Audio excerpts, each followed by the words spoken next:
Hello friends, how are you all? Hopefully all of you are fine. Welcome back to J&K Exams Hunter.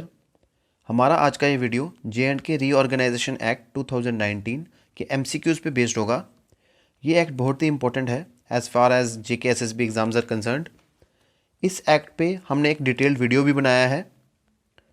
अगर आप लोगों ने वो video नहीं देखा तो प्लीज़ पहले उस वीडियो को देख लें, जिससे आपको इन MCQs को आंसर करने में बहुत हेल्प मिलेगी। और अगर आप लोगों ने अभी तक इस चैनल को सब्सक्राइब नहीं किया तो प्लीज़ इस चैनल को सब्सक्राइब करें और बेल आइकन को प्रेस करें, ताकि जब भी हम कोई नया वीडियो अपलोड करें उसका नोटिफिकेशन आपको आ जाए।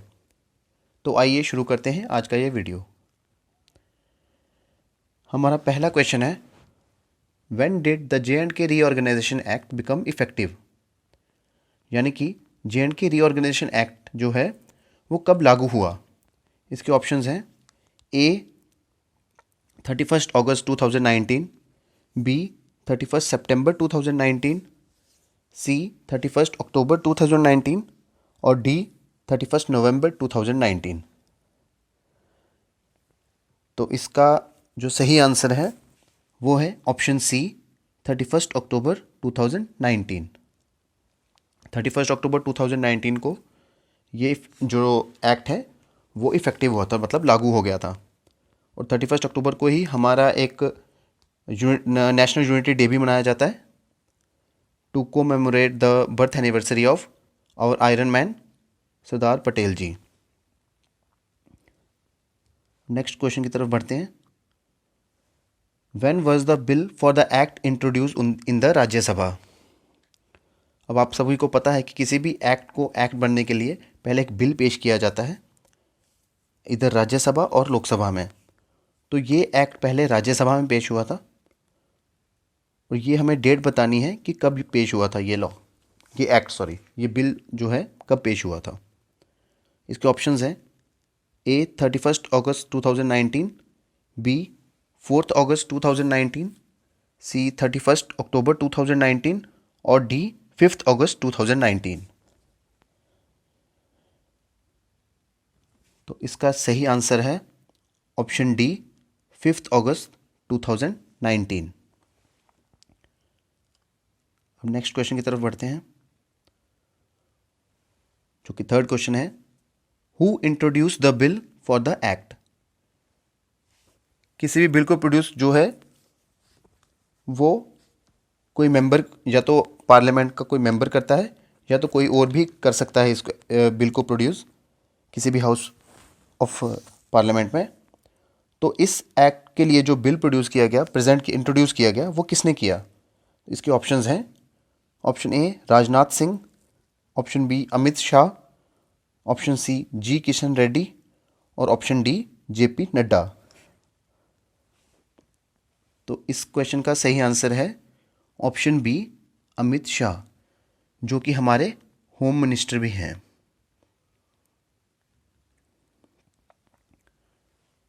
ठीक है, अब बढ़ते हैं नेक्स्ट क्वेश्चन की तरफ। When did the bill receive the president assent? अब क्या होता है, जैसे ही कोई बिल किसी भी हाउस ऑफ पार्लियामेंट में प्रेजेंट होता है, पहले हाउस पे पास होना होता है। अगर वो पास हो जाए तो फिर वो दूसरे हाउस में जाता है। अगर वहाँ से भी पास हो जाए तो फिर उसको प्रेसिडेंट की मंजूरी के लिए भेज दिया जाता है। और इस जो बिल को, जो प्रेसिडेंट की जो मंजूरी थी, वो कब मिली थी? इसके ऑप्शंस हैं 5 अगस्त 2019, 6 अगस्त 2019, 8 अगस्त 2019 और 9 अगस्त 2019। तो इस क्वेश्चन का सही आंसर है ऑप्शन डी 9 अगस्त 2019। 9 अगस्त को इस बिल को प्रेसिडेंट की मंजूरी मिल गई थी। अब बढ़ते हैं नेक्स्ट क्वेश्चन की तरफ, जो कि है हमारा fifth question. How many parts does the act have? अब कोई भी एक्ट जो होता है उसको डिवाइड किया होता है बड़े सारे पार्ट्स में और फर्दर फिर उनको सेक्शंस में डिवाइड किया होता है। उसके बारे में हम अगले क्वेश्चन में पढ़ेंगे। तो पहले हमें बताना है इस क्वेश्चन में कि इस एक्ट को कितने पार्ट्स में डिवाइड किया गया है। How many parts does the act have? इसके ऑप्शंस हैं A14, B12, C8 और D10। तो इसका सही आंसर है ऑप्शन ए 14 पार्ट्स। आप इसको खुद से आंसर करने की कोशिश कीजिए, वीडियो को पॉज करके पहले खुद से आंसर करने की कोशिश कीजिए। बढ़ते हैं नेक्स्ट क्वेश्चन की तरफ। How many sections are there in the act. जैसे कि मैंने आपको पहले ही बताया, किसी भी एक्ट में वो कुछ पार्ट्स होते हैं और उसके आगे फर्दर सब पार्ट्स होते हैं जिनको सेक्शंस कहा जाता है। इस एक्ट में कितने सेक्शंस हैं ये आपको आंसर करना है। इसके ऑप्शंस हैं A100, B103, C106 और D105। तो इस क्वेश्चन का सही आंसर है ऑप्शन B103। इस एक्ट में टोटल 103 सेक्शंस हैं। बढ़ते हैं नेक्स्ट क्वेश्चन की तरफ। According to the act, the administration of the UT of J&K will be as per article which of the Indian constitution. अब जो यूटी ऑफ J&K है उसको इंडियन कॉन्स्टिट्यूशन के किस आर्टिकल के तहत एडमिनिस्टर किया जाएगा। इसके ऑप्शंस हैं article 239A, option B 238A, option C 239B और ऑप्शन डी 237A। इसका सही आंसर है ऑप्शन ए आर्टिकल 239A।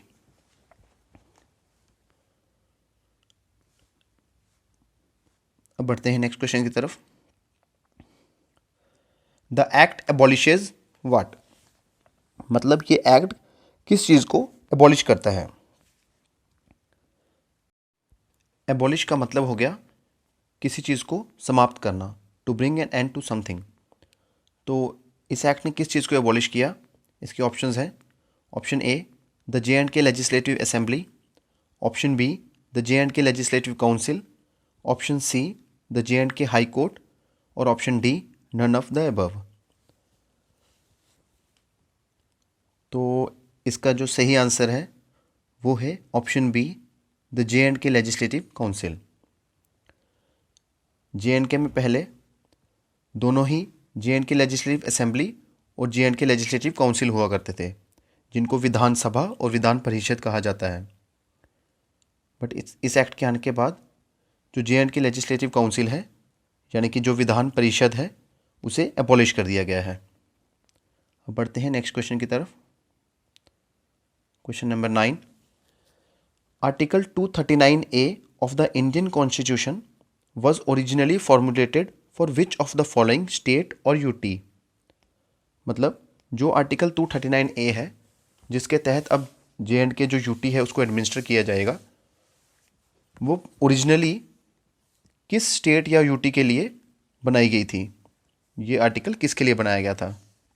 तो इसके ऑप्शंस हैं option A Daman and Diu, option B Goa, option C Mizoram और ऑप्शन डी पुडुचेरी। अब कोशिश कीजिए इस वीडियो को पॉज करके खुद ही आंसर करने की। तो इस क्वेश्चन का सही आंसर है वो है ऑप्शन डी पुडुचेरी।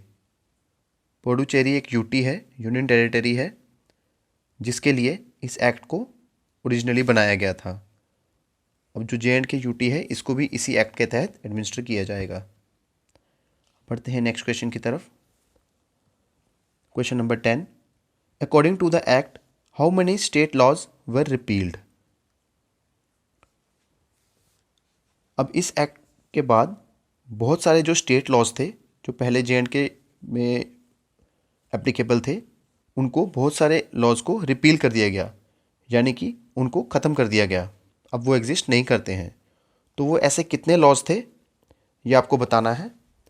इसके ऑप्शंस हैं option A 106, option B 160, option C 153 और ऑप्शन डी 135।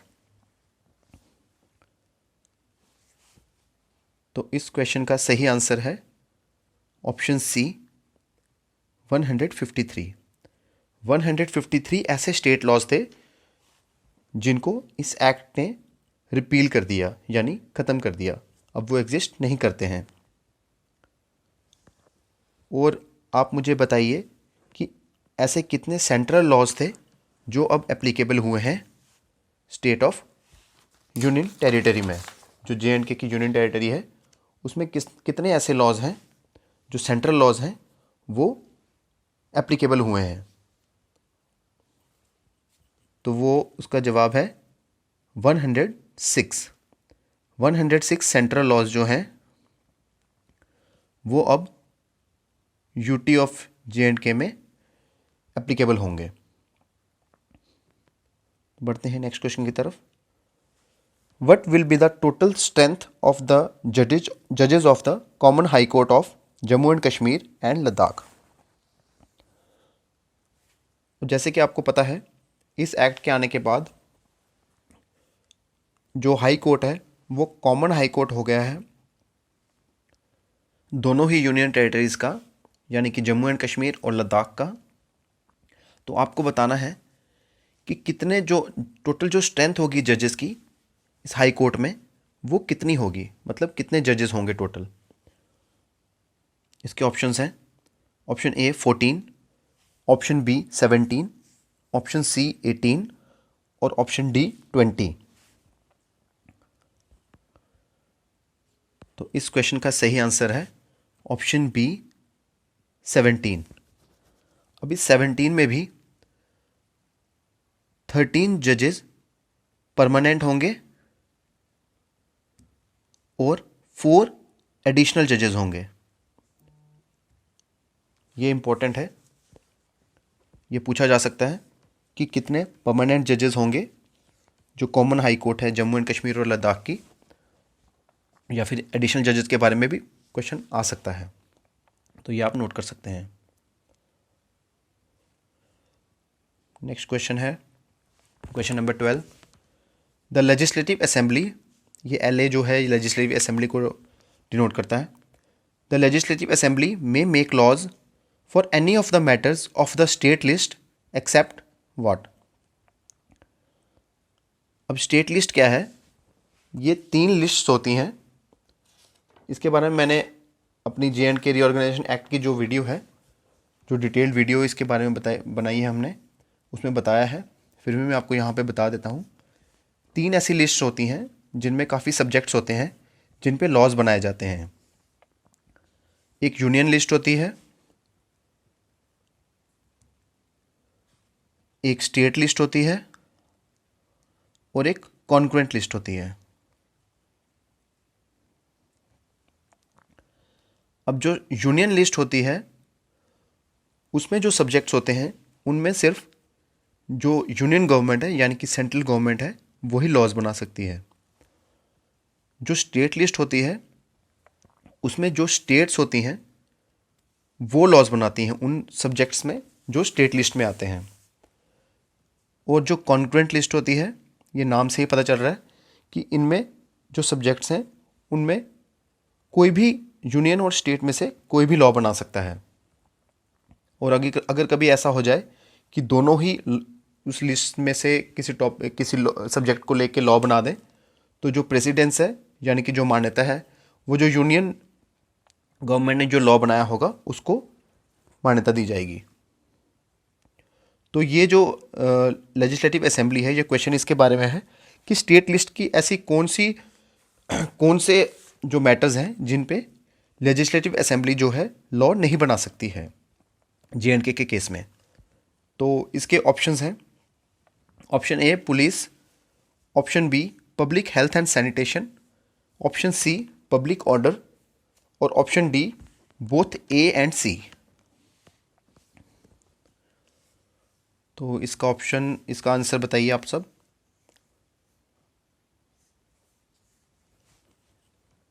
ट्राई कीजिए वीडियो को पॉज करके खुद ही आंसर करने का। इसका जो सही आंसर है वो है option D both A and C। 2 ही ऐसे मैटर्स हैं, ऐसे सब्जेक्ट्स हैं स्टेट लिस्ट के जिन पे जो JNK की यूनियन टेरिटरी है, वो लेजिस्लेटिव असेंबली जो है JNK यूनियन टेरिटरी की, वो लॉज नहीं बना सकती। वो हैं पुलिस और पब्लिक ऑर्डर। इन दो मैटर्स में जो लॉ है वो यूनियन गवर्नमेंट ही बनाएगी। बढ़ते हैं नेक्स्ट क्वेश्चन की तरफ, जो कि हमारा 13th question. How many legislative assemblies are there in the UT of JNK? JNK UT में कितनी लेजिस्लेटिव असेंबलीज हैं, ये आप लोगों को बताना है। इसके ऑप्शंस हैं, option A 90, option B 81, option C 87 और option D 83।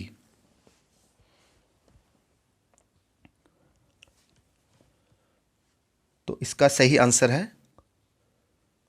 Option D 83। JNK UT में टोटल 83 लेजिस्लेटिव असेंबलीज हैं, जहाँ से जो हमारे MLAs हैं वो इलेक्ट होके आते हैं। पहले ये जो लेजिस्लेटिव असेंबलीज थी ये 87 थी, देवर 87 इन नंबर। बट जब ये एक्ट बना उसके बाद लद्दाख को एक अलग यूनियन टेरिटरी बना दिया गया, जिससे कि 4 जो सीट्स थी जो लद्दाख को बिलोंग करती थी वो हट गई और 83 ही बच गई हमारे पास। JNK यूटी में सिर्फ 83 ही यूनियन जो लेजिस्लेटिव असेंबलीज की सीट्स हैं वो अब रह गई हैं। अब बढ़ते हैं नेक्स्ट क्वेश्चन की तरफ। How many more legislative assemblies have been proposed by the delimitation commission? एक डिलिमिटेशन कमीशन बनाया गया है जो कि लेजिस्लेटिव असेंबलीज के लिमिटेशन के बारे में प्रपोजल लेके आई है। अब हमें बताना है कि कितनी और लेजिस्लेटिव असेंबलीज का प्रपोजल इस डिलिमिटेशन कमीशन ने रखा है यूनियन गवर्नमेंट के आगे। तो आपके ऑप्शंस हैं, option A 7, option B 4, option C 5 और ऑप्शन डी 6। तो इस क्वेश्चन का सही आंसर है ऑप्शन ए 7। 7 और लेजिस्लेटिव असेंबलीज का प्रपोजल जो है डिलिमिटेशन कमीशन ने यूनियन गवर्नमेंट को रखा है। इसमें से जो 6 हैं वो जम्मू रीजन के लिए प्रपोज्ड है और एक जो सीट है वो कश्मीर रीजन के लिए प्रपोज्ड है। ये भी आप नोट कर सकते हैं, ये भी इंपॉर्टेंट है, पूछा जा सकता है।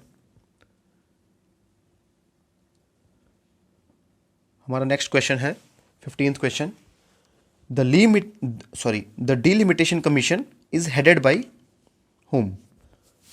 मतलब जो ये डिलिमिटेशन कमीशन बना है उसको चेयर कौन कर रहा है, उसका हेड कौन है? तो इसके ऑप्शंस है, option A Sushil Chandra, option B Ranjana Prakash Desai, option C Ranjan Gogoi और ऑप्शन डी चंद्रभूषण। तो इस क्वेश्चन का सही आंसर है ऑप्शन बी रंजना प्रकाश देसाई जी। बढ़ते हैं नेक्स्ट क्वेश्चन की तरफ। How many executive orders were approved for the adaptation of the central and state laws to the union territories? अब इस एक्ट के बनने के बाद जो सेंट्रल और स्टेट लॉज थे उनको अडेप्ट करना था, और उनको अडेप्ट करने में कोई प्रॉब्लम ना हो इसलिए कुछ एग्जीक्यूटिव ऑर्डर्स निकाले गए थे प्रेसिडेंट के द्वारा। हमें बताना है, आपको बताना है कि वो ऐसे कितने ऑर्डर्स थे। तो इसके ऑप्शन है, option A 5, option B 6, option C 7 और ऑप्शन डी 8।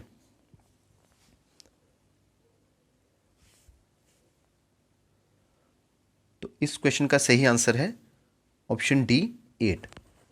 8 ऐसे ऑर्डर्स थे जिनको अप्रूव किया गया था प्रेसिडेंट के द्वारा for adaptation of the central and state laws to the union territories. इनमें से 5 ऐसे ऑर्डर्स थे जो JNK-UT के लिए थे और 3 जो ऑर्डर्स थे वो लद्दाख यूटी के लिए थे।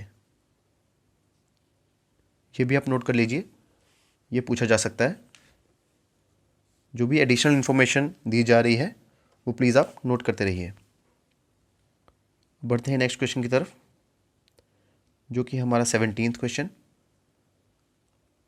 विच section of the act deals with the formation of UT of Ladakh without legislature? जो JNK-UT है उसमें तो लेजिस्लेचर है, यानी कि एक लेजिस्लेटिव असेंबली है उसमें और एक काउंसिल ऑफ मिनिस्टर्स भी होगा। बट जो लद्दाख यूटी है वो डायरेक्टली एडमिनिस्टर की जाएगी प्रेसिडेंट के द्वारा थ्रू लेफ्टिनेंट गवर्नर। तो लद्दाख में जो है कोई भी लेजिस्लेचर नहीं होगा। तो आपको बताना है ये इस एक्ट के किस सेक्शन में ऐसा कहा गया है। तो आपके ऑप्शंस हैं A3, B4, ये सेक्शंस हैं, सेक्शन 3, सेक्शन 4, सेक्शन 5 और सेक्शन 6।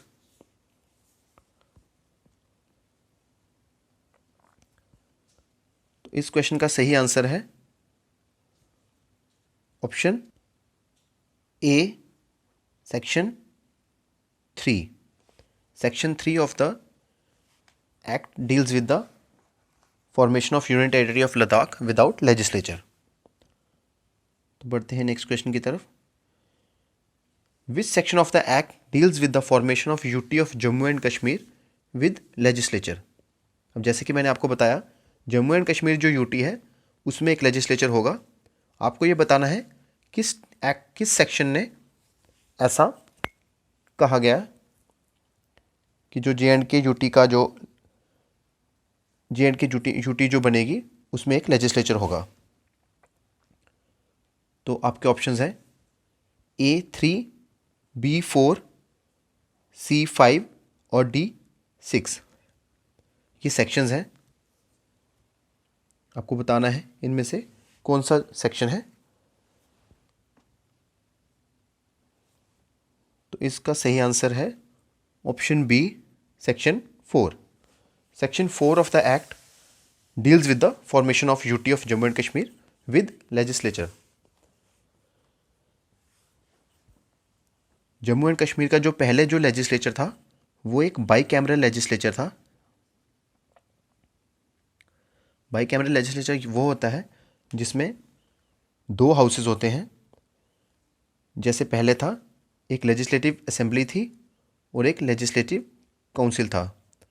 बट इस एक्ट ने क्या किया, जो लेजिस्लेटिव काउंसिल थी उसको एबॉलिश कर दिया और अब जो बची सिर्फ लेजिस्लेटिव असेंबली बची है। तो पहले ये दोनों थे तो बाईकैमरल लेजिस्लेचर था।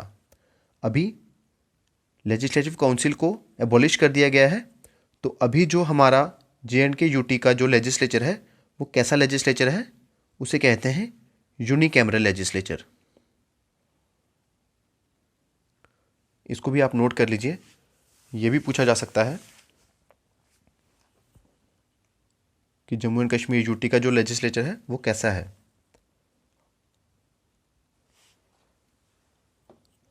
अभी इंडिया में 6 ऐसी स्टेट्स हैं जिनमें बाईकैमरल लेजिस्लेचर है। पहले ये 7 हुआ करती थी, क्योंकि जम्मू एंड कश्मीर जो था वो भी बाईकैमरल लेजिस्लेचर में था। बट अभी जो है 6 ही ऐसी स्टेट्स हैं जिनमें बाईकैमरल लेजिस्लेचर है। अगर आप चाहें तो वो नोट कर सकते हैं। वो स्टेट्स हैं आंध्र प्रदेश, बिहार, कर्नाटका, महाराष्ट्र, तेलंगाना और यूपी। ये 6 ऐसी स्टेट्स बची हैं अब जिनमें कि बाईकैमरल लेजिस्लेचर है। इसके बारे में हमने अपनी जो JNK रीऑर्गेनाइजेशन एक्ट की जो वीडियो है, डिटेल्ड वीडियो, उसमें भी बताया है। अब चाहें तो उसको भी फॉलो कर सकते हैं। और अभी तक अगर आपने इस चैनल को सब्सक्राइब नहीं किया है तो प्लीज़ इस चैनल को सब्सक्राइब करें और बेल आइकन को प्रेस करें। बढ़ते हैं नेक्स्ट क्वेश्चन की तरफ। What will be the duration of the legislative assembly of UT of J&K। अब किसी भी लेजिस्लेटिव असेंबली की का एक ड्यूरेशन होता है, एक टेन्योर होता है। इस एक्ट के तहत वो टेन्योर कितना होगा? तो आपके ऑप्शंस हैं। Option A 4 years, B 5 years, C 6 years और डी 3 ईयर्स।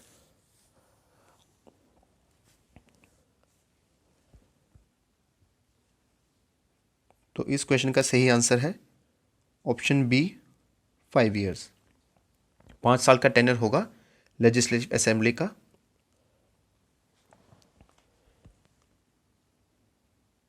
पढ़ते हैं नेक्स्ट क्वेश्चन की तरफ। Which section of the act deals with the oath और affirmation by the members of the legislative assembly. जो ओथ और एफर्मेशन, जो शपथ ग्रहण जो होती है, जो मेंबर्स ऑफ लेजिस्लेटिव असेंबली होते हैं, उनका जो शपथ ग्रहण का जो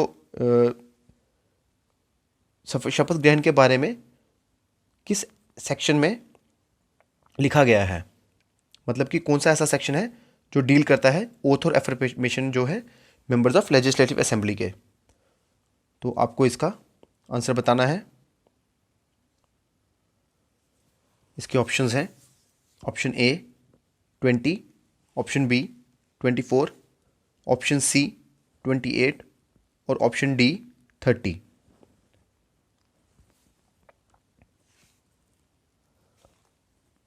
तो इसका सही आंसर है ऑप्शन बी सेक्शन 24।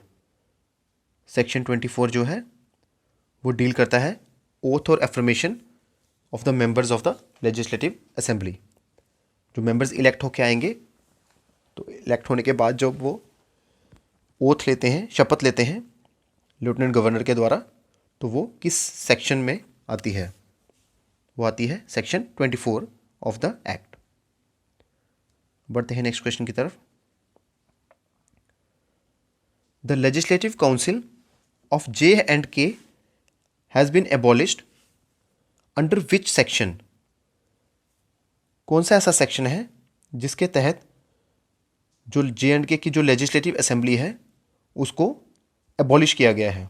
जैसे कि मैंने आपको पहले ही बताया, अब जो J&K में जो है वो यूनिकैमरल लेजिस्लेचर हो गया है, यानी कि एक जो लेजिस्लेटिव काउंसिल हुआ करती थी उसको अब एबॉलिश कर दिया गया है। तो आपको ये बताना है कि किस सेक्शन के अंडर ये किया गया है। आपके ऑप्शंस हैं। Option A section 51, option B section 54, option C section 57 और ऑप्शन डी सेक्शन 60।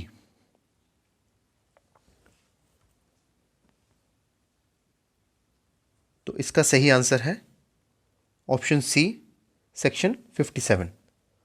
सेक्शन 57 के तहत J&K जो लेजिस्लेटिव काउंसिल थी उसको एबॉलिश कर दिया गया है। अब ये जो लेजिस्लेटिव काउंसिल है ये नहीं है। बढ़ते हैं नेक्स्ट क्वेश्चन की तरफ। Which section of the act provides the procedures relating to delimitation. जो डिलिमिटेशन है उसको कौन सा सेक्शन है जो उसके बारे में, उसके जो प्रोसीजर है उसके बारे में बताता है? तो इसके ऑप्शंस हैं। Option A section 68, option B section 69, option C section 64 और सेक्शन डी सेक्शन 70।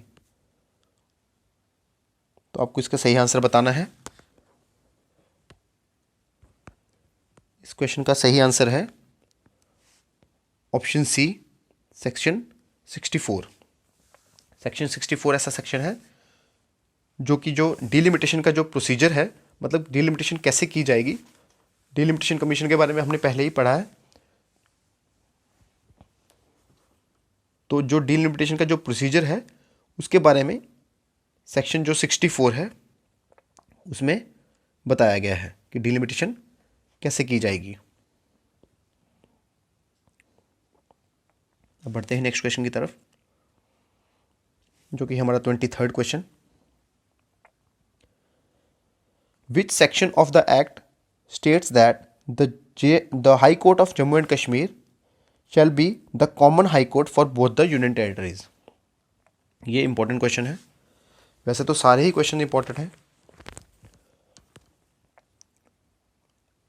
अब ये आपको बताना है कि कौन सा ऐसा सेक्शन है जो डील करता है, जो ऐसा बताता है कि जो जम्मू एंड कश्मीर की जो हाई कोर्ट है वो अब कॉमन हाई कोर्ट होगी दोनों यूनियन टेरिटरीज की, यानी कि जम्मू एंड कश्मीर की भी और लद्दाख की भी। तो ऐसा कौन सा सेक्शन है? आपके ऑप्शंस हैं A section 70, option B section 65, option C section 72 और option D section 75।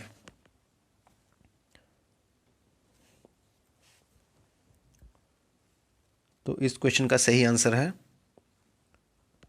Option D section 75।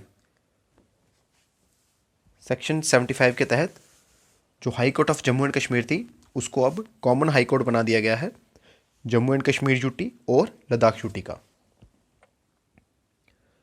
बढ़ते हैं नेक्स्ट क्वेश्चन की तरफ। Which section deals with the power of the president to remove difficulties in giving effect to the provisions of the act. अब जो हमारे president हैं उनके पास पावर है कि अगर ये जो एक्ट है इसको अप्लाई करने में कोई प्रॉब्लम हो रही है, कोई डिफ़िकल्टी आ रही है, तो उसको कैसे रिमूव किया जाए। तो इसके जो प्रोविजंस हैं, इस डिफ़िकल्टीज़ को रिमूव करने के लिए जो प्रोविजंस हैं वो किस सेक्शन में डिफ़ाइन किए गए हैं। तो आपके ऑप्शंस हैं option A section 103, option B section 96, option C section 101 और ऑप्शन डी सेक्शन 90।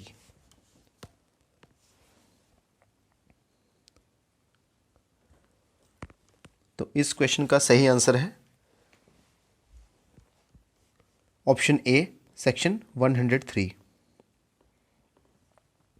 ये आपको कभी भूलना नहीं चाहिए, क्योंकि ये जो सेक्शन है ये लास्ट सेक्शन है। जैसे कि मैंने आपको बताया है कि टोटल जो सेक्शंस हैं वो 103 हैं, और जो 103rd जो सेक्शन है वही डील करती है जो प्रोविजंस हैं डिफ़िकल्टीज़ को रिमूव करने के लिए इस एक्ट के लिए। तो इसका आंसर है ऑप्शन ए सेक्शन 103। बढ़ते हैं अपने 25th क्वेश्चन की तरफ, जो कि आपका फाइनल क्वेश्चन है। क्वेश्चन क्या है? Which sections were amended under the Jammu and Kashmir reorganisation amendment ordinance 2021।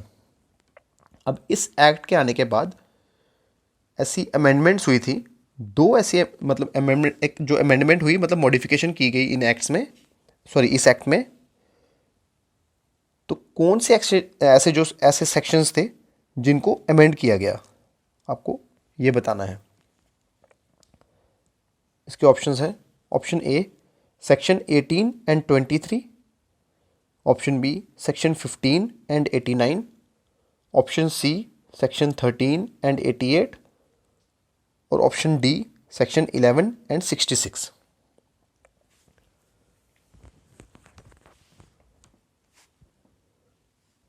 तो इस क्वेश्चन का सही आंसर बताइए।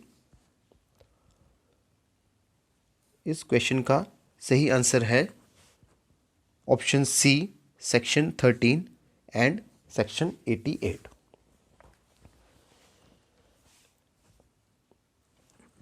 अब क्या अमेंडमेंट्स की गई थी, अब पहले बता दें कि जो सेक्शन 13 है वो क्या बताता है। जो सेक्शन 13 है उसके तहत जो आर्टिकल 239A है उसके अकॉर्डिंग हमारे जो J&K यूटी है उसको एडमिनिस्टर किया जाएगा, और उसमें एक लेजिस्लेटिव असेंबली होगी और एक काउंसिल ऑफ मिनिस्टर्स होगा। ये पहले इस एक्ट में इस सेक्शन में बताया गया था, जो सेक्शन 13 है। बट इसमें अमेंडमेंट की गई।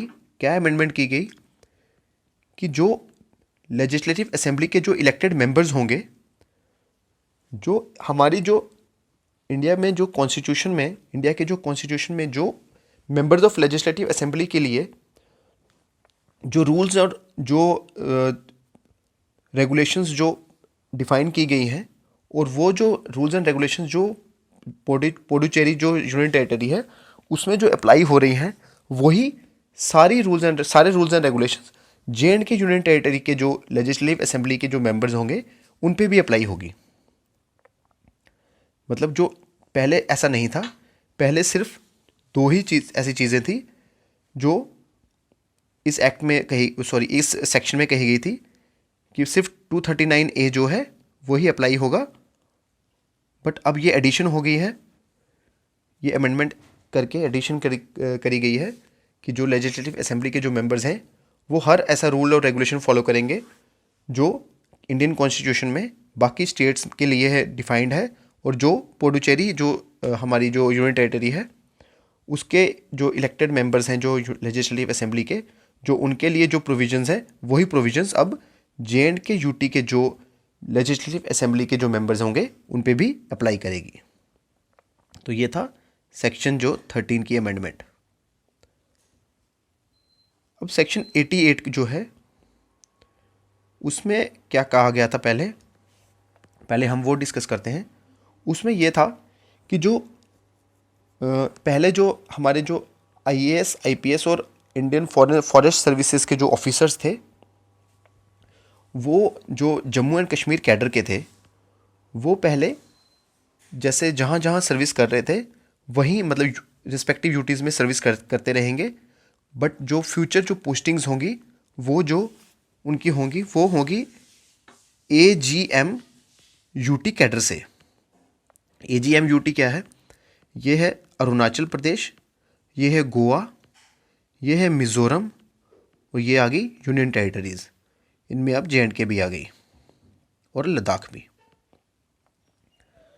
तो जो पोस्टिंग्स होंगी जो वो कहा गया था इस सेक्शन 88 में कि जो पोस्टिंग्स होंगी वो इस कैडर से होंगी। बट जो एग्जिस्टिंग जो ऑफिसर्स थे इस कैडर में वो उसी जगह जॉब करते रहेंगे। मतलब जहाँ पे अगर यूनियन टेरिटरी ऑफ लद्दाख में है जो, वो वहीं यूनियन टेरिटरी ऑफ लद्दाख में रहेंगे, जो JNK यूनियन टेरिटरी में वो यहीं रहेंगे। बट इसमें क्या मॉडिफिकेशन की गई, क्या अमेंडमेंट की गई कि इसको JNK का जो कैडर है इसको मर्ज कर दिया गया। ये इंपॉर्टेंट है word, merged. JNK union territory का जो JNK का जो कैडर था, जो इनका ऑल इंडिया सर्विसेज का जो ऑफिसर्स का जो कैडर था, उसको मर्ज कर दिया गया AGM UT कैडर से। अब क्या होगा, अब जो है ये उसका पार्ट बन गए हैं। पहले ही ऐसा नहीं था। अब ये जो JNK के जो ऑफिसर्स हैं, जो IAS IPS और इंडियन फॉरेस्ट सर्विसेज के जो ऑफिसर्स हैं, अब वो इसी AGM UT का जो कैडर है इसका पार्ट बन गए हैं, क्योंकि ये मर्ज हो गया इसके साथ। अब क्या होगा, अब कहीं भी इनको पोस्टिंग की जा सकती है इनके अंडर। इस कैडर में जो भी बिलोंग करते हैं, जैसे ये अरुणाचल प्रदेश, गोवा, मिज़ोरम और बाकी यूनियन टेरिटरीज़ में कहीं से भी पोस्टिंग हो सकती है, और कहीं पे भी पोस्टिंग हो सकती है जो ऑफिसर्स हैं उनकी। और अब इनको गवर्न किया जाना था लेफ्टिनेंट गवर्नर के द्वारा। जो ऑफिसर्स हैं उनको LG के द्वारा गवर्न किया जाना था। बट अब इनको गवर्न किया जाएगा सेंट्रल गवर्नमेंट के द्वारा। ये जो है अमेंडमेंट थी जो सेक्शन 88 की थी।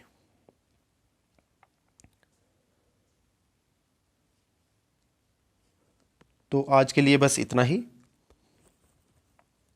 आपको ये वीडियो कैसी लगी इसे प्लीज़ कमेंट सेक्शन में कमेंट करके बताएं। और अगर कुछ आपको नहीं समझ आया तो उसके बारे में भी आप क्वेरी कर सकते हैं कमेंट सेक्शन में।